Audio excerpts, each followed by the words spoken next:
जिस इंसान की कलम से निकले शब्दों ने हिंदुस्तान के करोड़ों लोगों को हंसते हंसते लोटपोट कर दिया था, जिसने बड़े बड़े सुपरस्टार की किस्मत बदल दी, क्या आप यकीन करेंगे कि उसी इंसान की अपनी असल जिंदगी में हंसी के लिए कोई जगह नहीं थी, जिसे पूरी दुनिया बॉलीवुड का उस्ताद मानती थी। क्या आपको पता है कि उसकी शुरुआत मुंबई के एक कब्रिस्तान से हुई थी?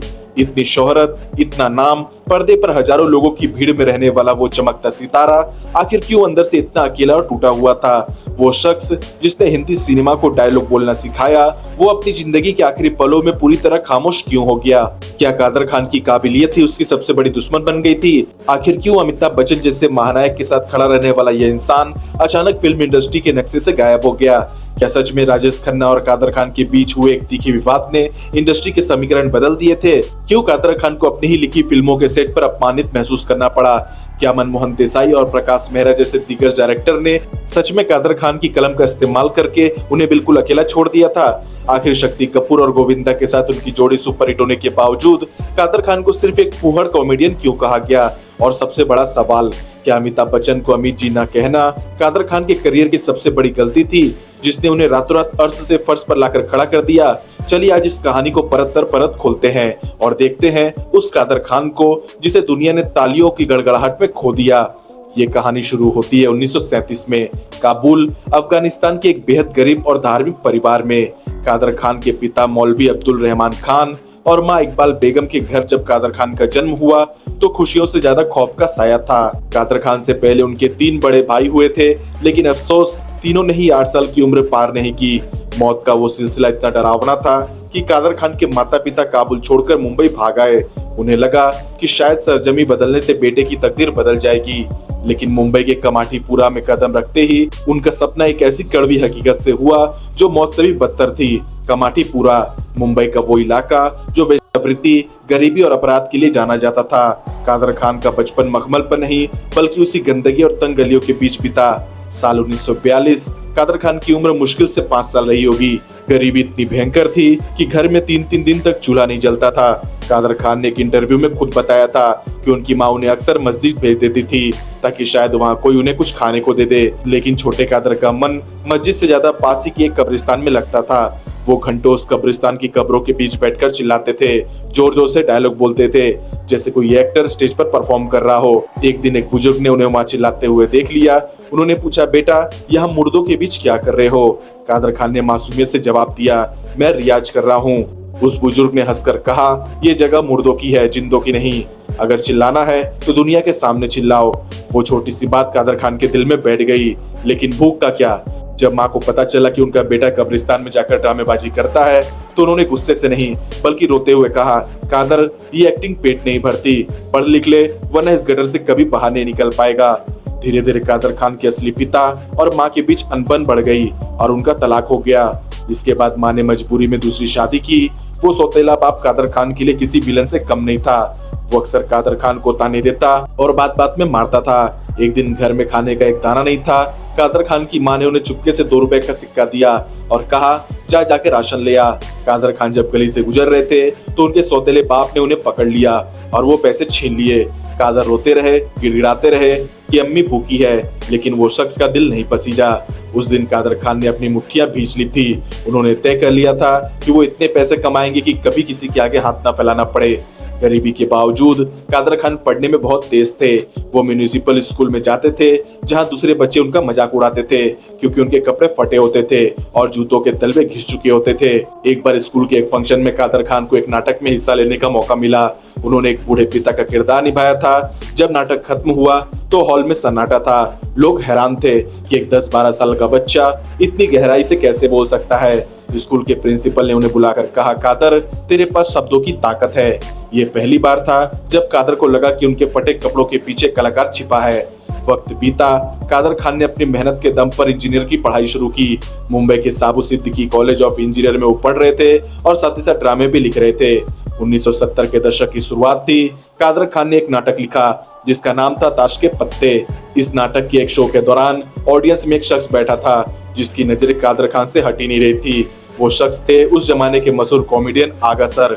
नाटक खत्म होने के बाद आगा सर सीधा बैकस्टेज पहुंचे।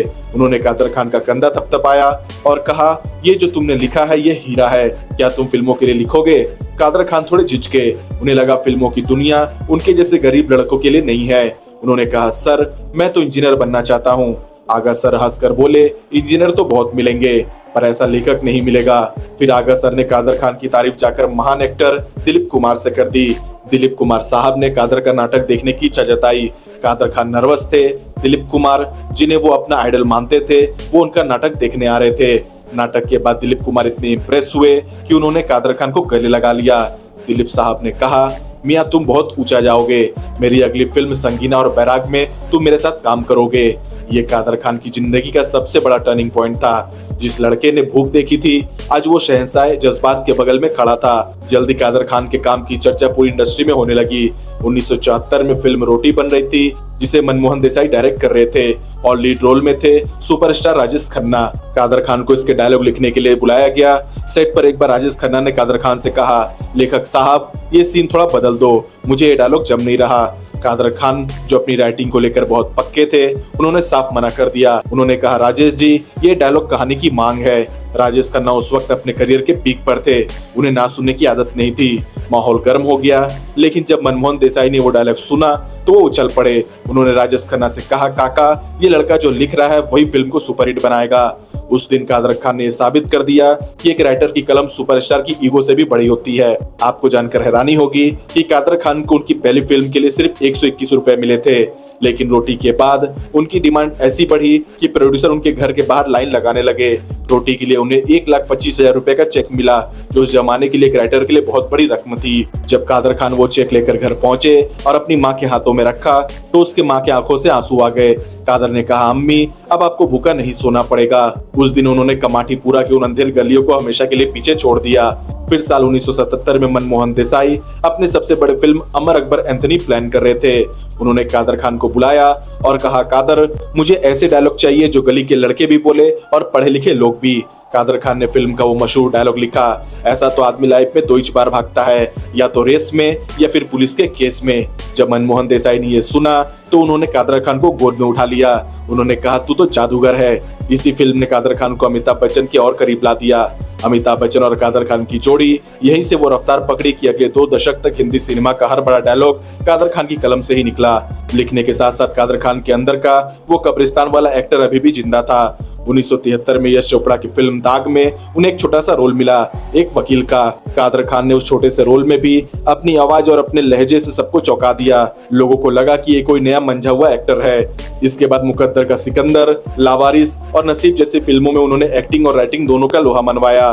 खासकर मुकद्दर का सिकंदर में फकीर बाबा का वो रोल, सुख तो बेवफा है, आता है जाता है, दुखी अपना साथी है, इसे एक डायलॉग ने कादर खान को घर घर में मशहूर कर दिया। 80 के दशक की शुरुआत आते आते कादर खान को ज्यादातर कुखार विलन के ही रोल मिल रहे थे। उनकी भारी आवाज और उनकी तीखी नजरें पर्दे पर दहशत पैदा कर देती थी, लेकिन कादर खान एक ही इमेज में बनना नहीं चाहते थे। उन्होंने फैसला किया वो कॉमेडी करेंगे। इंडस्ट्री के लोगों ने कहा, पागल हो गए हो, इतना बड़ा विलन अगर हंसाने लगेगा तो कोई उसे सीरियसली नहीं लेगा। लेकिन कादर खान ने हिम्मत नहीं हारी। उन्होंने शक्ति कपूर के साथ मिलकर एक ऐसी कॉमिक टाइमिंग सेट की जिसने हिंदी सिनेमा का चेहरा बदल दिया। हिम्मत वाला, जो कि 1983 में आई, और मवाली जैसी फिल्मों ने यह साबित कर दिया कि कादर खान जितना डरा सकते हैं उससे कहीं ज्यादा हंसा भी सकते हैं। अब कादर खान की शोहरत आसमान छू रही थी। वो एक ऐसे मुकाम पर थे जहां फिल्म की स्क्रिप्ट बाद में लिखी जाती थी, पहले कादर खान की डेट्स ली जाती थी। लेकिन जैसा कि अक्सर होता है, कामयाबी की चमक के पीछे अंधेरा भी गहरा होता जा रहा था। अमिताभ बच्चन के साथ उनकी दोस्ती, जो उनकी सबसे बड़ी ताकत थी, वही उनके सबसे बड़े दर्द की वजह बनने वाली थी। दरअसल कादर खान और अमिताभ बच्चन की जोड़ी को इंडस्ट्री में जय वीरू की तरह देखा जाता था। कादर खान ने अमिताभ बच्चन के लिए कूली, अमर अकबर एंथनी, सत्ते पे सत्ता और अग्निपथ जैसी फिल्मों के वो क्लासिक डायलॉग लिखे जिसने बच्चन को एंग्री यंग मैन बनाया। लेकिन इसी गहरी दोस्ती के बीच एक ऐसी दीवार खड़ी हो गई जिसने कादर खान को हिलाकर रख दिया। ये किस्सा 80 के दशक के आखिरी सालों का है। कादर खान हमेशा अमिताभ को अमित कहकर बुलाते थे, क्योंकि वो उन्हें अपना दोस्त और भाई मानते थे। एक दिन कादर खान एक फिल्म की सेट पर पहुंचे तो वहां पर एक साउथ इंडियन डायरेक्टर खड़े थे। उन्होंने कादर खान से पूछा, क्या आपने अमित जी को देखा? आज अमित जी आने वाले हैं। कादर खान चौंक गए। उन्होंने पूछा, कौन अमित जी? डायरेक्टर ने कहा, अमिताभ बच्चन। कादर खान को ये बात चुभ गई। उन्होंने कहा, वो तो मेरा दोस्त है, मैं उसे अमित ही कहूंगा। रिपोर्ट्स के मुताबिक इसके बाद कादर खान को इंडस्ट्री के गलियारों में ये महसूस होने लगा कि जो लोग अमिताभ बच्चन को जी कहकर नहीं बुलाते, उन्हें साइडलाइन कर दिया जा रहा है। कादर खान ने एक इंटरव्यू में खुद स्वीकार किया कि उन्होंने अमिताभ बच्चन को सर या जी नहीं कहा और शायद इसी वजह से वो गंगा जमुना सरस्वती और खुदा गवाह जैसी बड़ी फिल्मों से बाहर कर दिए गए। ये उनके दिल पर लगा पहला बड़ा घाव था, जिसने उन्हें अंदर से एहसास कराया कि फिल्म इंडस्ट्री में टैलेंट से ज्यादा जी हजूरी मायने रखती है। कादर खान की कलम जितनी धारदार थी, उनकी जुबान भी उतनी ही खरी थी। फिल्म रोटी के दौरान राजेश खन्ना के साथ जो अनबन शुरू हुई, वो आगे चलकर और बढ़ गई। मीडिया रिपोर्ट्स का दावा है कि राजेश खन्ना चाहते थे कि कादर खान उनके हिसाब से लाइंस लिखे, लेकिन कादर खान का मानना था कि लेखक फिल्म का भगवान होता है। एक बार सेट पर बहस इतनी ज्यादा बढ़ गई कि कादर खान ने अपनी फाइल समेटी और वहां से जाने लगे।